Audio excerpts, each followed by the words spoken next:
예, 반갑습니다. 월요일 아침인 만큼 각종 여론조사 결과가 쏟아졌습니다. 여론조사 결과 문재인 정권에 대한 지지율이 처음으로 34%대로 떨어졌습니다. 30% 초반으로 떨어진 것은 처음 있는 일입니다.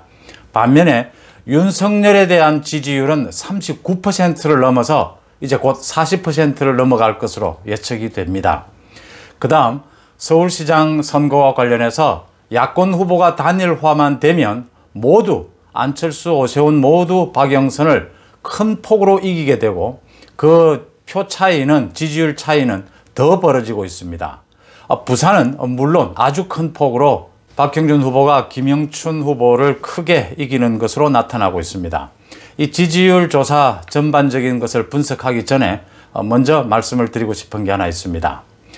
야권 후보 단일화 여론조사가 오늘 아침부터 시작이 됐습니다. 아마 내일 오후에는 마무리가 될 것으로 보입니다. 오늘 여론조사가 시작되는 것을 즈음해서 안철수, 오세훈 모두 국회에서 기자회견을 열었는데 문제는 서로 네거티브 공격을 했습니다. 네거티브 공격, 지금부터라도 당장 중지해야 합니다. 지금 야권 후보 단일화를 두 사람이 합의를 보지 못하고 있을 때 그 쏟아지는 야권 지지층들의 그 엄청난 분노를 보았지 않습니까?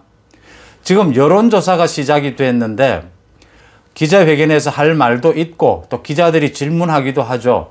그러면 모두 승복하겠다. 이제 야권 전체가 하나로 뭉쳐서 선거를 치르겠다. 이런 말을 되풀이해야 할 때이지 지금 서로 네거티브, 서로 공격을 할 때는 전혀 아닙니다.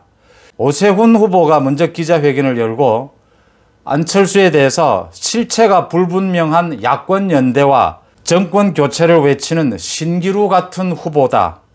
이렇게 하면서 불안한 후보다라고 지적을 하면서 자신은 제1야당 국민의힘 후보라면서 든든하고 탄탄한 조직이 있다. 이렇게 이제 이야기를 했습니다.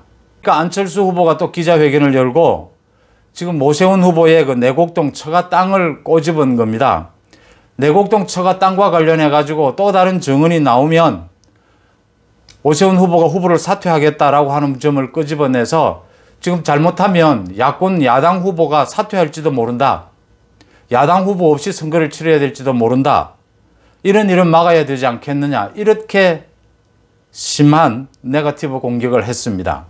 지난번 국민의힘 그 당 내부에서의 그 후보 경선에서도 보여줬다시피 지금 야권 지지층들이 아주 많은 분들이 전략적 투표를 하고 있습니다. 전략적 선택을 하고 있습니다.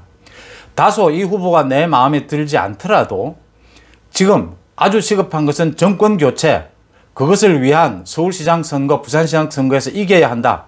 어느 후보가 더 경쟁력이 있는가? 어느 후보가 더 야권 통합에 도움이 될 것인가? 이런 것까지를 보면서 투표, 선택을 하고 있습니다. 두 분이 지금 서로 네거티브 경쟁을 하는 것, 오히려 자신에게 손해가 갈 수 있습니다. 지난번 그 단일화 협상에서도 제가 여러 번 얘기했다시피 양보하는 쪽이 더 이익을 얻을 수도 있다. 이해합니다. 지금 이렇게 피말리는 박빙의 승부, 무엇이라도 하고 싶겠죠. 자제해야 합니다.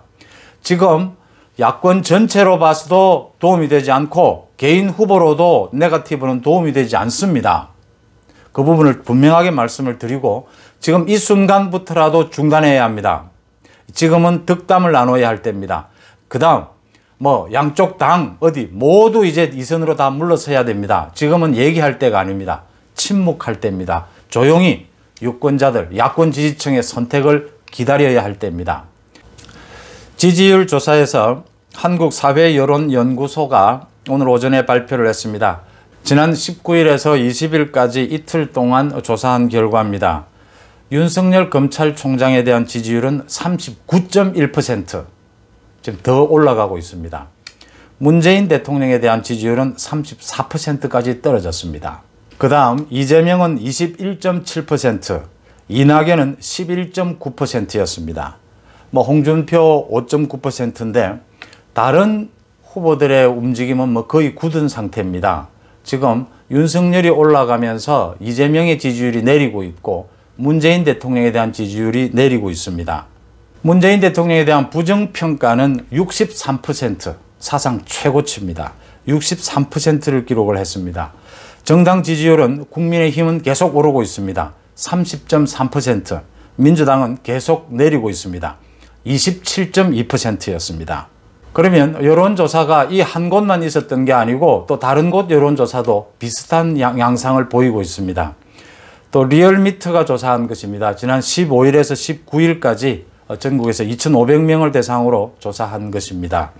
문 대통령의 지지율, 국정수행 지지율은 34.1%, 앞선 34%와 거의 비슷합니다.